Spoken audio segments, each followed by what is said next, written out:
नमस्कार।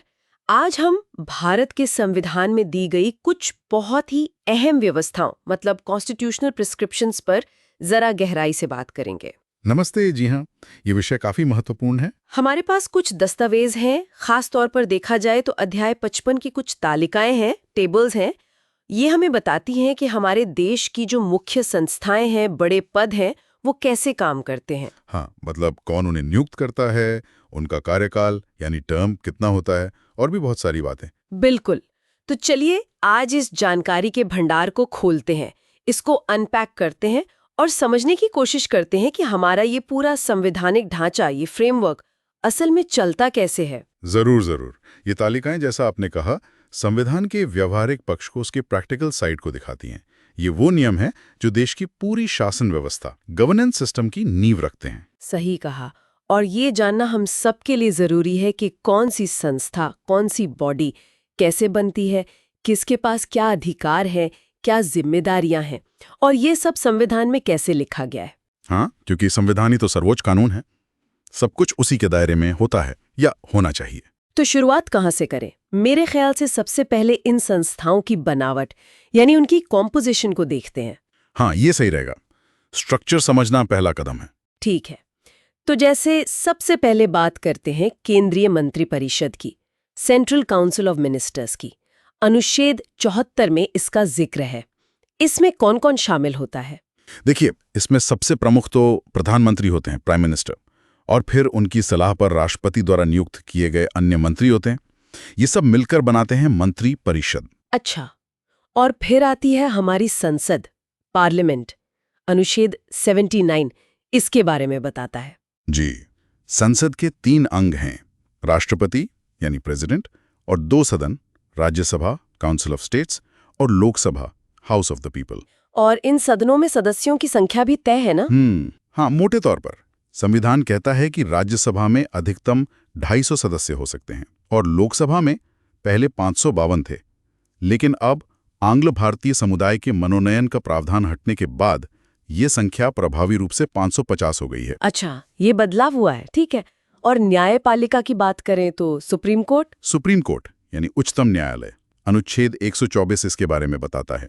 इसमें भारत के मुख्य न्यायाधीश, chief justice of India (CJI) होते हैं और साथ में अन्य न्यायाधीश, अदर जजेस होते हैं।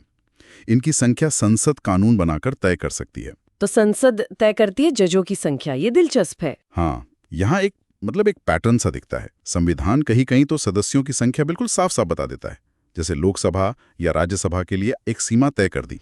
लेकिन कई जगह, जैसे सुप्रीम कोर्ट के जजों की संख्या, या फिर आप देखिए पंचायतें हैं, नगर पालिकाएं हैं, या वित्त आयोग, फाइनेंस कमीशन है, इनके सदस्यों की संख्या या संरचना तय करने का अधिकार वो संविधान ने संसद या राज्य विधानमंडलों को दे दिया है। अच्छा, तो ये एक तरह की फ्लेक्सिबिलिटी है ना? लचीलापन। बिल्कुल। ये लचीलापन बहुत जरूरी है, क्योंकि जरूरतें बदलती हैं, हालात बदलते हैं। तो संविधान ने ये गुंजाइश रखी है कि समय के साथ इन संस्थाओं के आकार या संरचना में बदलाव किया जा सके। ये बात तो सही है। अच्छा, राज्य स्तर पर भी ऐसा ही कुछ है, जैसे राज्य विधानसभा? जी हाँ, राज्य विधानसभा, स्टेट लेजिस्लेटिव असेंबली के लिए भी संविधान ने सीमा तय की है। अनुच्छेद 170 कहता है कि किसी राज्य की विधानसभा में कम से कम 60 सदस्य होने चाहिए और ज्यादा से ज्यादा 500। 60 और 500 की सीमा, ठीक है। तो ये तो हुई संरचना या कॉम्पोजिशन की बात। अब आते हैं दूसरे अहम मुद्दे पर, नियुक्तियां यानी अपॉइंटमेंट्स। हाँ, ये भी बहुत महत्वपूर्ण है कि इन पदों पर लोग आते कैसे हैं। सबसे पहले तो देश के सर्वोच्च पद की बात करते हैं, राष्ट्रपति, प्रेसिडेंट। उनका चुनाव कैसे होता है? क्या जनता सीधे वोट करती है? नहीं, राष्ट्रपति का चुनाव सीधे जनता द्वारा नहीं होता। इसके लिए खास व्यवस्था है जिसे कहते हैं निर्वाचक मंडल यानी इलेक्टोरल कॉलेज। अनुच्छेद 54 में इसका वर्णन है। इलेक्टोरल कॉलेज, इसमें कौन लोग होते हैं? इसमें संसद के दोनों सदनों यानी लोकसभा और राज्यसभा के चुने हुए सदस्य, इलेक्टेड मेंबर्स होते हैं, और साथ ही राज्यों की विधानसभाओं के चुने हुए सदस्य भी शामिल होते हैं। ये सब मिलकर राष्ट्रपति को चुनते हैं। अच्छा, तो ये एक अप्रत्यक्ष चुनाव हुआ, इनडायरेक्ट इलेक्शन। जी बिल्कुल। और प्रधानमंत्री की नियुक्ति? Prime minister. प्रधानमंत्री की नियुक्ति राष्ट्रपति करते हैं। अनुच्छेद 75 ये कहता है। आमतौर पर राष्ट्रपति लोकसभा में बहुमत प्राप्त दल या गठबंधन के नेता को प्रधानमंत्री नियुक्त करते हैं। तो यहाँ राष्ट्रपति की भूमिका अहम हो जाती है। और न्यायपालिका में सुप्रीम कोर्ट और हाई कोर्ट के जजों की नियुक्ति, वहां भी राष्ट्रपति की ही मुख्य भूमिका है। सुप्रीम कोर्ट और हाई कोर्ट के जजों की नियुक्ति राष्ट्रपति करते हैं, लेकिन एक स्थापित प्रक्रिया और सलाह मशवरे के बाद, जिसे कोलिजियम सिस्टम भी कहते हैं। हालांकि वो संविधान में सीधे तौर पर उस तरह नहीं लिखा है जैसा आज प्रैक्टिस में है, पर नियुक्ति का अधिकार राष्ट्रपति के पास है।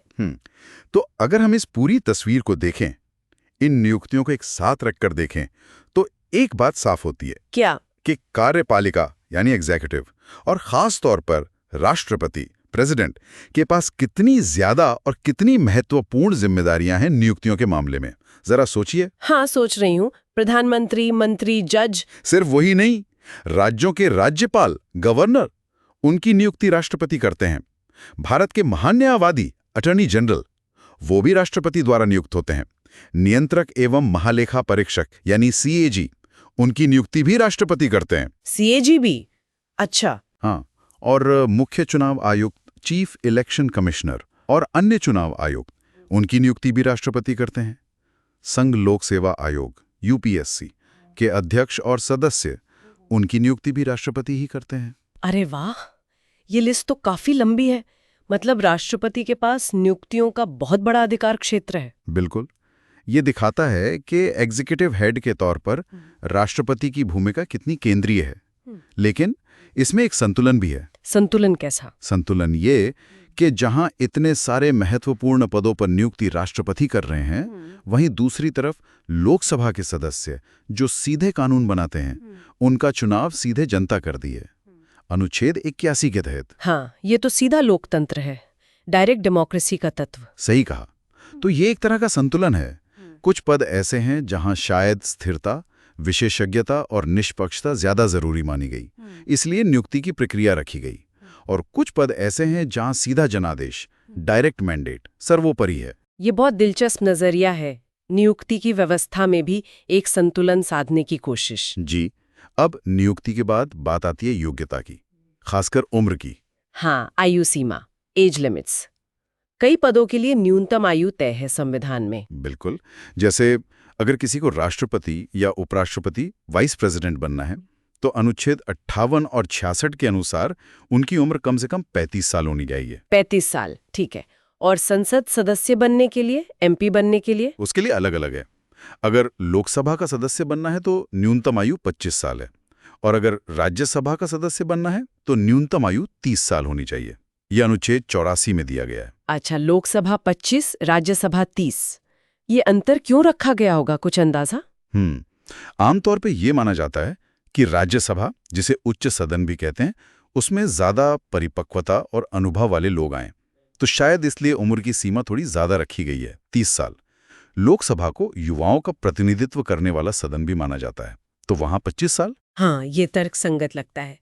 अच्छा, ये तो हुई न्यूनतम आयु। क्या रिटायरमेंट की भी कोई उम्र तय है, जैसे जजों के लिए? हाँ, जजों के लिए रिटायरमेंट की उम्र संविधान में ही तय कर दी गई है। यहाँ जानना वाकई दिलचस्प है। जैसा आपने कहा, अनुच्छेद 124 के मुताबिक सुप्रीम कोर्ट के जज 65 साल की उम्र में रिटायर होते हैं। 65 साल। और हाई कोर्ट के जज? हाई कोर्ट के जजों के लिए ये उम्र 62 साल है। अनुच्छेद 217 में इसका जिक्र है। 62 साल। अच्छा, तो सुप्रीम कोर्ट के लिए 65, हाई कोर्ट के लिए 62। ठीक है। अब उम्र के साथ साथ कार्यकाल यानी टर्म ऑफ ऑफिस की बात करते हैं। कितने समय के लिए पद पर रहते हैं? कार्यकाल भी अलग अलग पदों के लिए अलग अलग तय किया गया है। जैसे राष्ट्रपति का कार्यकाल 5 साल का होता है, ये अनुच्छेद 56 में लिखा है। 5 साल। और लोकसभा का? लोकसभा का कार्यकाल भी सामान्य परिस्थितियों में 5 साल का ही होता है। अनुच्छेद 83 ये कहता है। हालांकि इसे समय से पहले भी भंग किया जा सकता है। हाँ, वो तो होता है। लेकिन राज्यसभा का क्या? उसका कार्यकाल कितना है? राज्यसभा का मामला थोड़ा अलग है। राज्यसभा एक स्थायी सदन है। इसे अंग्रेजी में कंटिन्यूइंग चेंबर कहते हैं। Continuing chamber? इसका क्या मतलब हुआ? इसका मतलब है कि राज्यसभा कभी पूरी तरह भंग नहीं होती, डिसॉल्व नहीं होती। लोकसभा की तरह नहीं कि 5 साल बाद चुनाव हुए और नई सभा आई। ओह, तो फिर इसके सदस्य कैसे काम करते हैं? राज्यसभा के सदस्यों का कार्यकाल 6 साल का होता है, लेकिन सारे सदस्य एक साथ नहीं चुने जाते और न ही एक साथ रिटायर होते। व्यवस्था ऐसी है कि हर 2 साल में इसके 1/3 सदस्य 1/3 मेंबर्स रिटायर हो जाते हैं और उनकी जगह नए सदस्य चुन लिए जाते हैं। तो ये सदन हमेशा बना रहता है। ये भी अनुच्छेद 83 में ही बताया गया है। वाह, ये तो बड़ी अनूठी व्यवस्था है। 6 साल का कार्यकाल और हर 2 साल में 1/3 सदस्य बदलते हैं। इससे निरंतरता बनी रहती होगी। बिल्कुल, निरंतरता और अनुभव दोनों बने रहते हैं। अच्छा, कुछ पद ऐसे भी हैं जिनका कार्यकाल एक तरह से निश्चित नहीं होता। अच्छा, जैसे कौन से? इसका क्या मतलब है? जब तक राष्ट्रपति चाहें। हाँ, व्यवहार में इसका मतलब होता है कि जब तक प्रधानमंत्री चाहें, या यूं कहें कि जब तक उन्हें लोकसभा का विश्वास हासिल है। क्योंकि मंत्री प्रधानमंत्री की सलाह पर ही नियुक्त होते हैं और हटाए जाते हैं, तो उनका कार्यकाल सीधे तौर पर प्रधानमंत्री और सदन के विश्वास पर निर्भर करता है। ये उनकी कार्यपालिका के प्रति सीधी जवाबदेही, अकाउंटेबिलिटी को दिखाता है। समझ गई। तो कार्यकाल भी काफी अलग-अलग तरह के हैं। अब अगला कदम आता है शपथ का, ओथ्स का। जी हाँ, शपथ ग्रहण भी एक महत्वपूर्ण संवैधानिक प्रक्रिया है। संविधान के प्रति निष्ठा की शपथ लेना जरूरी होता है ना? कौन किसको शपथ दिलाता है? जैसे राष्ट्रपति को? राष्ट्रपति को भारत के मुख्य न्यायाधीश सीजेआई शपथ दिलाते हैं। अगर सीजेआई उपलब्ध ना हो तो सुप्रीम कोर्ट के जो सबसे वरिष्ठ जज होते हैं वो शपथ दिलाते हैं। इसका प्रावधान अनुच्छेद 60 में है। सीजेआई दिलाते हैं राष्ट्रपति को, और प्रधानमंत्री और बाकी मंत्रियों को? प्रधानमंत्री और अन्य केंद्रीय मंत्रियों को राष्ट्रपति शपथ दिलाते हैं।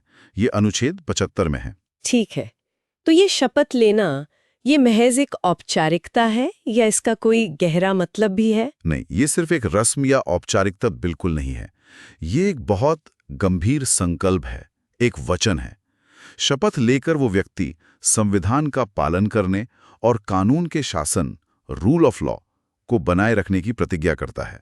हाँ, ये पद की गरिमा और उसकी जिम्मेदारियों का एहसास कराती होगी। बिल्कुल, ये सार्वजनिक तौर पर लिया गया एक वचन होता है। सही है। अब आते हैं वेतन, भत्ते, इस्तीफे और पद से हटाए जाने की प्रक्रिया पर। Salaries, resignations and removals. जी, ये भी जानना जरूरी है। तो इन उच्च पदों पर जो लोग बैठते हैं, उनका वेतन वगैरह कैसे तय होता है? ज्यादातर मामलों में जैसे राष्ट्रपति, उपराष्ट्रपति, सुप्रीम कोर्ट और हाई कोर्ट के जज, सांसद, इन सब के वेतन और भत्ते संसद द्वारा कानून बनाकर तय किए जाते हैं। राज्यों में विधायकों के वेतन राज्य विधानमंडल तय करते हैं। अच्छा, तो ये संसद या विधानमंडल कानून से तय करते हैं।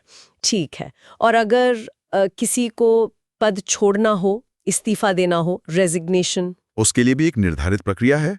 जैसे अगर राष्ट्रपति को इस्तीफा देना हो तो वो अपना त्यागपत्र उपराष्ट्रपति को सौंपते हैं। ये अनुच्छेद 56 में लिखा है। राष्ट्रपति अपना इस्तीफा उपराष्ट्रपति को देते हैं, और उपराष्ट्रपति? उपराष्ट्रपति अपना इस्तीफा राष्ट्रपति को देते हैं, अनुच्छेद 67। अच्छा, ये एक दूसरे को देते हैं। और सुप्रीम कोर्ट के जज? सुप्रीम कोर्ट के जज अगर इस्तीफा देना चाहें तो वो अपना त्यागपत्र राष्ट्रपति को संबोधित करते हैं, अनुच्छेद 124। ठीक है। अब सबसे पेचीदा मुद्दा, पद से हटाना, रिमूवल। क्या ये आसान होता है? काफी जटिल और स्पष्ट रूप से दी गई है, खासकर राष्ट्रपति या जजों जैसे पदों के लिए। ऐसा इसलिए ताकि वो बिना किसी डर या दबाव के अपना काम कर सकें, पद की स्वतंत्रता बनी रहे। हाँ, इंडिपेंडेंस ऑफ जुडिशरी या पद की गरिमा बनाए रखने के लिए ये जरूरी है। तो राष्ट्रपति को कैसे हटाया जा सकता है? राष्ट्रपति को केवल संविधान के उल्लंघन के आधार पर ही हटाया जा सकता है और उसके लिए महाभियोग यानी इम्पीचमेंट की प्रक्रिया अपनाई जाती है। इसका वर्णन अनुच्छेद 61 में है। इम्पीचमेंट, ये क्या प्रक्रिया है? ये काफी लंबी और कठिन प्रक्रिया है जिसमें संसद के दोनों सदनों की विशेष भूमिका होती है। संसद के किसी भी सदन में आरोप लगाए जा सकते हैं, फिर दूसरा सदन उनकी जांच करता है, और अगर दोनों सदन 2/3 बहुमत से प्रस्ताव पास कर दें तभी राष्ट्रपति को हटाया जा सकता है। ये बहुत मुश्किल है और आज तक भारत में किसी राष्ट्रपति पर महाभियोग सफल नहीं हुआ है। 2/3 बहुमत, हाँ, ये तो वाकई बहुत मुश्किल है। और जजों को हटाने का क्या प्रावधान है? सुप्रीम कोर्ट या हाई कोर्ट के जजों को हटाने के लिए भी एक मिलती जुलती लेकिन थोड़ी अलग प्रक्रिया है। अनुच्छेद 124 में इसका जिक्र है। उन्हें साबित कदाचार या प्रूव्ड मिसबिहेवियर या अक्षमता, इनकैपेसिटी के आधार पर ही हटाया जा सकता है। और इसमें भी संसद की भूमिका होती है? जी हाँ, इसके लिए भी संसद के दोनों सदनों द्वारा विशेष बहुमत, स्पेशल मेजॉरिटी से प्रस्ताव पारित होना जरूरी है। और फिर राष्ट्रपति आदेश जारी करके उन्हें हटाते हैं। यह प्रक्रिया भी बहुत कठिन है। तो ये जो हटाने की जटिल प्रक्रियाएं हैं, इनका मकसद क्या है? मकसद दोहरा है।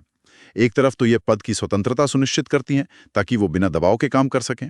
दूसरी तरफ ये जवाबदेही, अकाउंटेबिलिटी भी तय करती हैं कि अगर कोई वाकई गलत करता है या अक्षम हो जाता है तो उसे हटाने का एक संवैधानिक रास्ता मौजूद हो। तो ये स्वतंत्रता और जवाबदेही के बीच एक संतुलन है, चेक्स एंड बैलेंसेस का हिस्सा है। करना सबमिशन ऑफ रिपोर्ट्स। हाँ, ये भी गवर्नेंस का एक अहम हिस्सा है, पारदर्शिता और निगरानी के लिए। कई आयोग और अधिकारी अपनी रिपोर्ट सौंपते हैं, है ना, जैसे सीएजी। जी बिल्कुल। नियंत्रक एवं महालेखा परीक्षक सीएजी, जो भारत सरकार और राज्य सरकारों के खातों का ऑडिट करते हैं, वो अपनी ऑडिट रिपोर्ट राष्ट्रपति को सौंपते हैं केंद्र के मामले में। अनुच्छेद 151 में ये व्यवस्था है। और फिर राष्ट्रपति उस रिपोर्ट का क्या करते हैं? राष्ट्रपति उस रिपोर्ट को संसद के दोनों सदनों के पटल पर रखवाते हैं। फिर संसद की लोक लेखा समिति, पब्लिक अकाउंट्स कमेटी, पीएसी, उस पर विचार करती है। राज्यों के खातों की रिपोर्ट राज्यपाल को सौंपी जाती है, जो उसे राज्य विधानमंडल के समक्ष रखवाते हैं। तो ये पूरी प्रक्रिया सरकारी खर्च पर निगरानी रखने के लिए है। एकदम सही। इसी तरह वित्त आयोग, फाइनेंस कमीशन, जो केंद्र और राज्यों के बीच टैक्स के बंटवारे पे सिफारिशें देता है, वो भी अपनी रिपोर्ट राष्ट्रपति को ही सौंपता है। अनुच्छेद 280। वित्त आयोग भी राष्ट्रपति को। और यूपीएससी? हाँ, संघ लोक सेवा आयोग, यूनियन पब्लिक सर्विस कमीशन, जो भर्ती परीक्षाओं का आयोजन करता है, वो भी अपनी वार्षिक रिपोर्ट राष्ट्रपति को ही प्रस्तुत करता है। अनुच्छेद 323। तो ये जो रिपोर्टिंग की व्यवस्था है, इसका कुल मिलाकर क्या महत्व है? देखिए, ये रिपोर्टिंग व्यवस्था असल में निगरानी, ओवरसाइट और जवाबदेही, अकाउंटेबिलिटी का एक बहुत महत्वपूर्ण तंत्र है, मैकेनिज्म है। इससे पता चलता है कि ये संवैधानिक संस्थाएं किसके प्रति उत्तरदायी हैं। हाँ, जैसे सीएजी और यूपीएससी राष्ट्रपति के माध्यम से संसद या सरकार के प्रति जवाबदेह होते हैं। बिल्कुल। और इन रिपोर्ट से ही संसद और जनता को पता चलता है कि ये संस्थाएं अपना काम ठीक से कर रही हैं या नहीं, सरकारी पैसे का सही इस्तेमाल हो रहा है या नहीं। इससे सरकारी कामकाज में पारदर्शिता, ट्रांसपेरेंसी बनी रहती है। सही बात है। तो आज हमने इन दस्तावेजों, खासकर अध्याय 55 की तालिकाओं के जरिए भारत की प्रमुख संस्थाओं और पदों से जुड़े कई अहम पहलू देखे। जी। उनकी संरचना यानी कॉम्पोजिशन से लेकर उनके नियुक्तियां, अपॉइंटमेंट्स, आयु सीमा, एज लिमिट्स और कार्यकाल, टर्म, शपथ, ओथ्स, वेतन, इस्तीफा, हटाना और अंत में रिपोर्टिंग की व्यवस्था तक। तो कुल मिलाकर ये सब देखने के बाद ये साफ हो जाता है कि हमारे संविधान निर्माताओं ने कितनी बारीकी से, कितनी डिटेल में इन सभी चीजों के लिए नियम और प्रक्रियाएं तय की हैं। हाँ, ये वाकई कमाल की बात है। हर पहलू पर सोचा गया है। ये सिर्फ कुछ सिद्धांत या आदर्श नहीं है, बल्कि ये देश की शासन व्यवस्था को, पूरी मशीनरी को चलाने का एक व्यवहारिक खाका है, एक प्रैक्टिकल गाइड है। बिल्कुल सही कहा आपने। ये संविधान का वो चेहरा है जो रोजमर्रा के शासन को आधार देता है। तो what is this all mean? मतलब ये कि संविधान सिर्फ एक दार्शनिक दस्तावेज नहीं है, बल्कि ये जमीन पर काम करने वाला एक सिस्टम बनाने की कोशिश है। हाँ, और यहाँ पर एक सोचने वाली बात ये उभरती है क्या? कि ये जो संवैधानिक नुस्खे हैं, ये नियम और व्यवस्थाएं हैं, ये कागज पर तो बहुत स्पष्ट और विस्तृत रूप से मौजूद हैं। हमने आज उन पे बात भी की। जी, लेकिन असली सवाल ये है कि व्यवहार में, प्रैक्टिस में इनका पालन कितना और कैसे होता है। इनकी व्याख्या, इंटरप्रिटेशन समय समय पर कैसे की जाती है। और सबसे महत्वपूर्ण, जब कभी इन प्रावधानों से जुड़े विवाद उठते हैं, कॉन्फ्लिक्ट्स होते हैं, तो वो कैसे सुलझाए जाते हैं और वो किस तरह भारत में शासन की दिशा को, गवर्नेंस की डायरेक्शन को तय करते हैं। ये वाकई एक गहरा सवाल है कि जो लिखा है और जो हो रहा है, उसमें कितना तालमेल है या कितना अंतर है। जी, इन संवैधानिक प्रावधानों का जमीनी असर क्या है, उनकी इफेक्टिवनेस क्या है, और क्या वो आज भी उतने ही प्रासंगिक हैं जितने बनाते समय सोचे गए थे। ये कुछ ऐसे सवाल हैं जिन पर लगातार विचार करते रहना जरूरी है। बिल्कुल। तो आज की ये चर्चा यहीं समाप्त करते हैं, लेकिन ये सोचने का बिंदु जरूर छोड़ जाते हैं कि संविधान के ये प्रावधान असल जिंदगी में कैसे काम करते हैं और हमारे लोकतंत्र को कैसे आकार देते हैं। जी, धन्यवाद।